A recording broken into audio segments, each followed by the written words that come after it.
법조계 소식으로 꾸미잖아요. 2부를. 먼저 검찰 안팎의 얘기들을 짚어보는 시간. 서초동 25시. 오늘도 장용진 아주경제 법조 전문 기자 전화 연결돼 있습니다. 장용진 기자 안녕하세요. 네, 안녕하십니까. 장용진입니다. 예, 오늘은 어제 청와대에서 열렸던 두 번째 국정원 검찰 경찰 개혁 전략회의 이 얘기부터 좀 시작해 볼게요.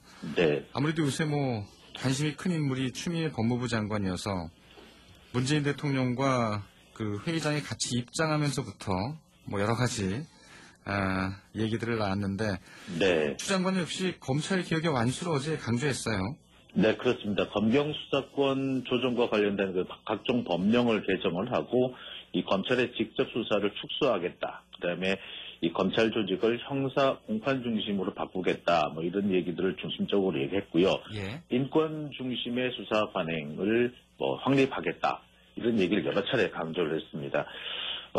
잠시 뒤에는 이제 회의가 끝난 뒤에는 정부 서울청사로 자리를 옮겨가지고 언론 브리핑을 하기도 했는데요. 그러면서 그동안에 진행됐던 검찰 개혁의 성과를 소개함과 동시에 앞으로의 계획도 같이 소개를 했습니다. 예.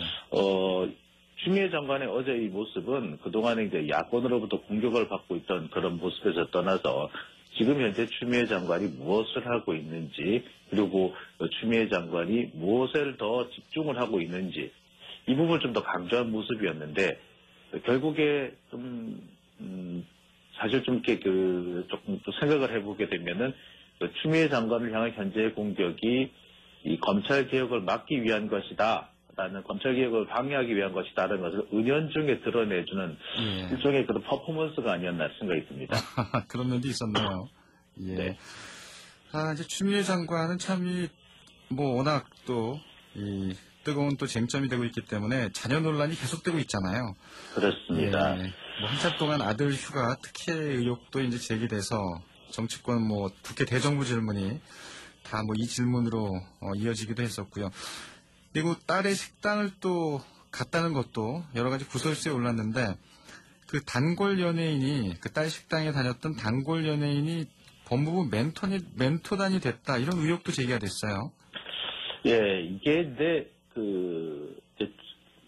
지금 논란이 되고 있는 사람은 방송인 줄리안 퀸타르트라는 사람인데요. 예. 올해 5월에 법무부 홍보위원으로 위촉이 됐다, 이런 내용이었습니다. 근데 저는 이 내용을 보면서 조금 좀 어처구니가 없다라는 생각이 들었던 게, 추미애 장관 딸이 식당을 운영한 것은 지난 2015년이었어요. 예.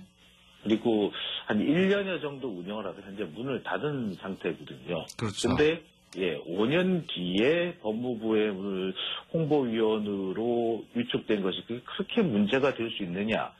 과연 그 정도를 가지고 연관 관계를 찾을 수 있느냐라는 그런 의혹을 가졌었는데, 기사가 너무 좀 앞서 나가지 않았냐는 생각이 들었어요. 게다가 법무부 해명을 들어보면은 딸의 식당이 그만둔 뒤에 이제 그 연예인이 다녔다는 얘기네요. 그렇죠. 한참 뒤죠.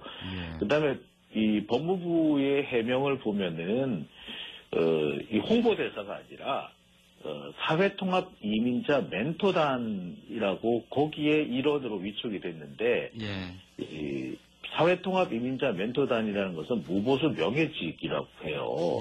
그렇다고 한다면 특별하게 이익이 있는 것도 아니기 때문에 굳이 이 외국인 연예인, 이민자 출신의 연예인을 법무부에 이렇게 무슨 위원으로 위촉했다는 것이 특혜다, 어떤 혜택이다라고 보기엔 좀 어려운 것 같습니다. 지금 추미애 장관 자녀들을 향한 어떤 여러 가지 의혹이 제기되고 있지만 어떤 거는 보면은 저런 게 왜 의혹이 될까 싶은 것들도 좀 있어요. 대표적인 것이 이제 어제 며칠 전에 이 채널A에서 보도가 됐던 병장 회의라든지 이런 걸 보면은 사실 좀 어처구니 없는 그런 내용들이라서 이게 지금 좀 의혹을 만들기 위한 의혹 또는 논란을 만들기 위한 논란 이런 게 아닌가 하는 생각이 듭니다. 네. 추 장관 관련된 얘기는 이 정도로 하고요.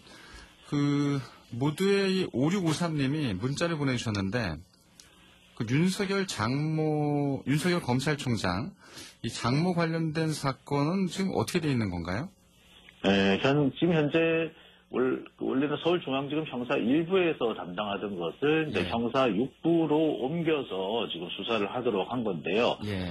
이 형사 1부에 주로 사건이 집중되다 보니까 형사 6부로 지금 재배당을 한 것이라 보면 되겠습니다. 현재까지는 배당 절차만 진행이 돼 있고 수사가 착수됐다고 보기엔 좀 어렵고요.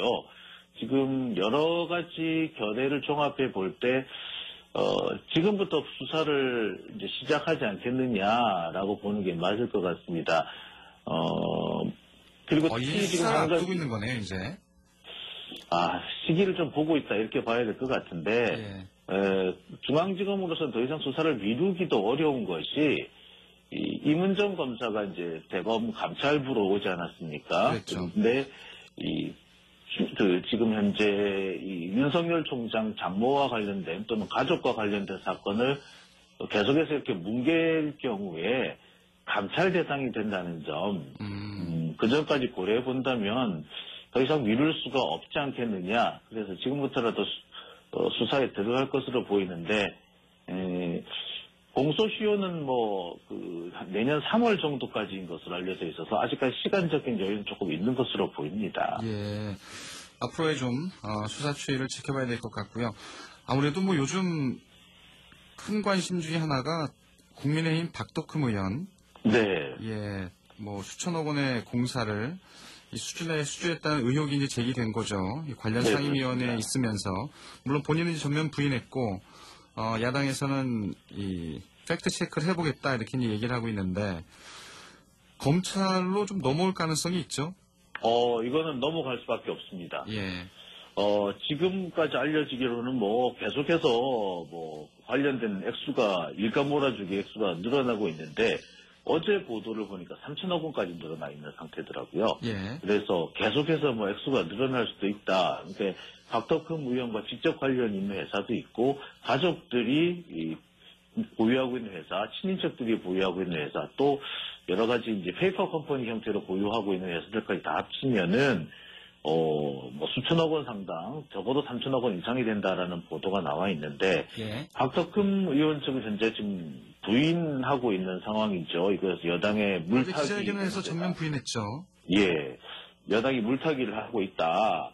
그 다음에 이게 지금 대한민국 입찰 시스템이 붕괴된 거냐. 그 다음에 서울시로부터 수주한 거, 그 당시에 서울시 시장이 박원순 시장인데, 그러면은, 박원순 시장이 나한테 뇌물을 줬다는 거냐, 이런 식으로 이렇게, 항변을 했어요. 예. 근데 이제 이게 실제로 이게 위법이 있고 없고를 떠나서, 국회 이제 국토위원회 소속이었잖아요. 그렇죠. 근데 지난 20대 때, 예, 국토교통위원회 소속인 국회의원이 건설회사를 운영을 하면서 수주를 했다는 것은 명백하게 이해 충돌이면 분명합니다. 네. 예, 그리고 그 액수가 수천억 원에 달한다면 이거는 사실 명백한 문제가 될 수밖에 없어요. 특히 손혜원 의원 같은 경우에는 수익도 나지 않는 부동산, 목포의 부동산을 여러 채 소유했다는 것 때문에 예. 이게 이해 충돌이다라는 지적을 받았고 그것이 유죄 판결까지 받았습니다. 1심에서 좀 유죄 판결 받았죠. 그렇습니다. 예. 거기에 비한다면 박덕흠 의원은 사실 더욱더 명백한, 거의 따질 필요가 없는 부분이고요. 예. 그 다음에 서울시 부분이야 그렇다 치더라도 그 밖에 다른 기관들로부터 수주받은 공사 같은 경우에는 논란이 될 수밖에 없는 부분이 있습니다. 이 3천억 원 전체가 다 비리라고 보기는 어렵겠습니다만, 그래도 상당 액수가 비리 혹은 일감 몰아주기 또는 정보 사전 유출에 의한 어떤 그런 부정수주 이런 것들로 이어질 수 있겠고요. 예. 3천억 원 전체가 사실 또 보면은 이해 충돌과는 관련이 있습니다. 그렇기 때문에 박 의원이 지금 이렇게 항변을 할 때가 아니라는 생각이 들어요. 결국은 검찰 수사를 통해서 진위를 밝힐 수밖에 없지 않을까 이런 생각이 드는군요. 예. 네, 결국에 뭐 검찰 수사로 마무리될 수밖에 없지 않겠네 싶은데 사실 정확하게 얘기하자면 박덕흠 의원 같은 경우는 검찰 수사보다 공수처 대상입니다. 그러니까 공수처가 지금 출범을 못하고 있어서 네네. 참 안타까운 좀 안타깝습니다. 상황이죠. 예.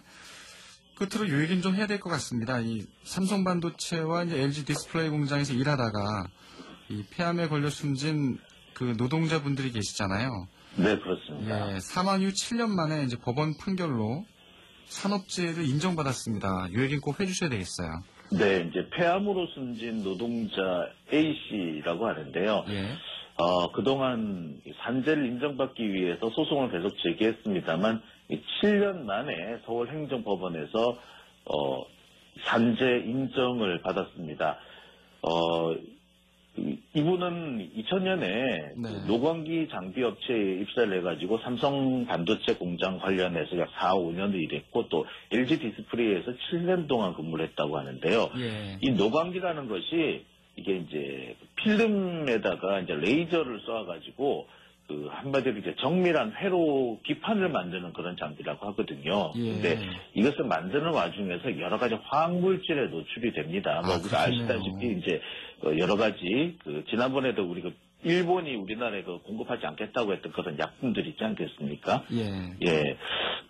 이런 물질에 노출이 됐을 것으로 보이는데 이것이 폐암의 원인이 됐을 것이다라고 추정이 있죠. 근데 아직까지 이 폐암을 어떻게 일으키는지에 대한 명확한 또 인과관계가 기전이 아직 안 나온 건 밝혀졌네요. 아닙니다. 예. 예. 그래서 7년 동안 산재 인정을 받지 못했던 것인데 이번에 산재 인정이 됐습니다. 그러니까 직접적인 증거가 없더라 하더라도 예. 다른 여러 가지 사정을 고려했을 때 분명히 질병의 인과관계가 있다라고 추론이 된다면은 이것이 이제 명백하게 입증, 현실적으로 입증되지 않았다고 하더라도 산재로 인정해줘야 한다라는 법원의 판단이라고 볼 수 있겠습니다. 예, 서울행정법원의 이 판단, 굉장히 의미 있는 판결이라는 생각이 드는군요. 예, 오늘 얘기 여기까지 듣죠. 고맙습니다. 네, 지금까지 장용진이었습니다. 아주경제 법조 전문 기자였습니다.